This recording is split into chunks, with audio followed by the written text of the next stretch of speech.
बच्चों, अब आगे हम लोग जो है नेक्स्ट रिएक्शन पढ़ेंगे डीकम्पोजिशन रिएक्शंस। तो डीकम्पोजिशन रिएक्शंस में बच्चों क्या होता है कि एक सब्सटेंस को जो है कुछ एनर्जी दी जाती है, हीट दी जाती है, तो वो मोर देन वन सब्सटेंस में ब्रेक हो जाता है।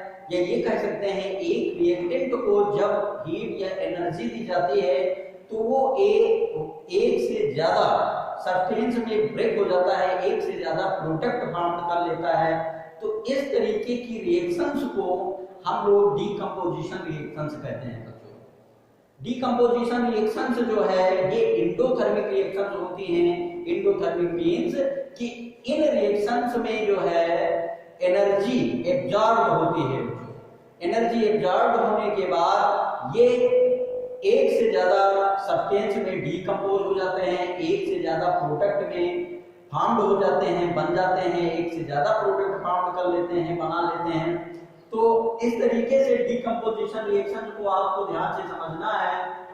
देखिए क्या होता है, इसमें रिएक्टेंट को जब एनर्जी देते हैं तो ये ब्रेक होता है और ब्रेक होकर के एक से ज्यादा सब्सटेंस में, एक से ज्यादा प्रोडक्ट में फॉर्म्ड होता है। और ये जो डीकम्पोजिशन रिएक्शंस है ये कॉम्बिनेशन रिएक्शंस के बिल्कुल अपोजिट होती हैं बच्चों। तो इस तरीके से आपको ध्यान देना है कि एक सब्सटेंस को जब हम एनर्जी देंगे या हीट देंगे तो वो जो है ब्रेक हो जाता है एक से ज्यादा सब्सटेंस में। तो इसी तरीके की रिएक्शंस को बेटा हम लोग क्या कहते हैं, डीकम्पोजिशन रिएक्शंस कहते हैं बच्चों। तो इनका एग्जांपल जो है, कुछ एग्जांपल्स हैं, इनको ध्यान से आपको समझना है बच्चों।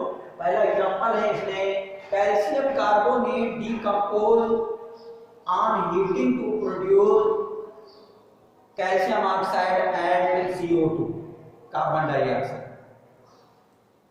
कैल्शियम कार्बोनेट को जब हम हीट देते हैं, इसको गर्म करते हैं, तो ये जो है कैल्शियम ऑक्साइड और कार्बन डाइऑक्साइड में ब्रेक हो जाता है। इसकी रिएक्शंस आप लोग ध्यान से समझिए बच्चों। ये है CaCO3 कैल्शियम कार्बोनेट है। इसको जब हम हीट देते हैं, जब हीट देंगे तो ये इसका डीकम्पोजिशन हो जाता है बच्चों। डीकम्पोजिशन होता है CaO में और CO2 में बच्चों। ये है कैल्शियम ऑक्साइड और ये है कार्बन डाइऑक्साइड। तो कैल्शियम ऑक्साइड और कार्बन डाइऑक्साइड में कैल्शियम कार्बोनेट का डीकम्पोजिशन होता है। तो देखिए यहाँ पर बच्चों मैंने कहा कि ये एक सब्सटेंस है, एक सब्सटेंस का डीकम्पोजिशन एक से ज्यादा प्रोडक्ट में होता है। देखिए यहाँ पर तो इसी तरीके से आपको ध्यान रखना है कि जहां पर सिंगल सब्सटेंस का डीकम्पोजिशन एक से ज्यादा प्रोडक्ट में हो रहा हो तो उन रिएक्शंस को हम लोग डीकम्पोजिशन रिएक्शंस कहते हैं। अब देखिए नेक्स्ट इसमें एग्जांपल है potassium chlorate is heated in the presence of magnesium dioxide as a catalyst. Potassium chloride and oxygen is formed. Potassium chlorate को जो है मैग्नीशियम डाइऑक्साइड कैटलिस्ट की प्रेजेंस में जब हम हीट करते हैं तो बच्चों ये पोटेशियम क्लोराइड और ऑक्सीजन में ब्रेक हो जाता है। इसकी रिएक्शन आप लोग ध्यान से समझेंगे। KClO3। अब देखिए इसको जो है बच्चों हम लोग हीट देते हैं तो ये इसका भी डीकम्पोजिशन होता है। डीकम्पोजिशन इसका भी हो जाता है, किस पे होता है बच्चों, 2KCl + O2 में। ये देखिए बैलेंस कर दिया हमने क्वेश्चन को बच्चों।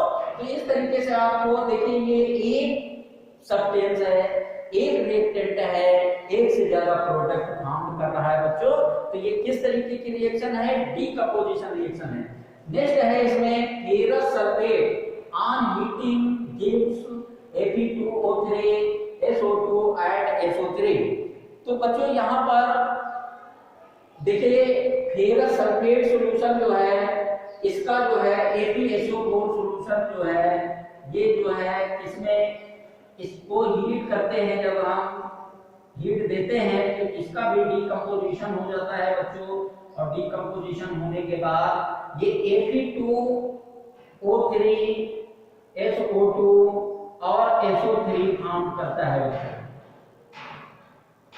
यहाँ पर देखिए ध्यान से, ये है फेरस सल्फेट सॉल्यूशन। तो फेरस सल्फेट है बच्चों, सब्सटेंस है, ये रिएक्टेंट है, इसको हमने हीट दिया तो ये डिकम्पोज हो गया फेरस ऑक्साइड में, SO2 में और SO3 में बच्चों।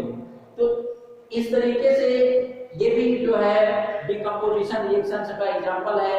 नेक्स्ट जो एग्जांपल है वो है lead nitrate on strong heating decomposes and give PbO, NO2 and O2।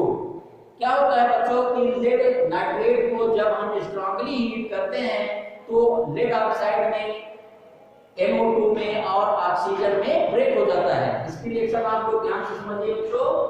PbNO3 का होल ट्वाइस, ये 2 मॉलिक्यूल ले लीजिए, आप इसको हीट करेंगे जब आप, तो ये जो है बच्चों PbO में, NO2 में और ऑक्सीजन में ब्रेक हो जाएगा।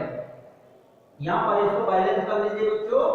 इस तरीके से देखिए आपके जो है ये इक्वेशन जो है बैलेंस हो जाती है।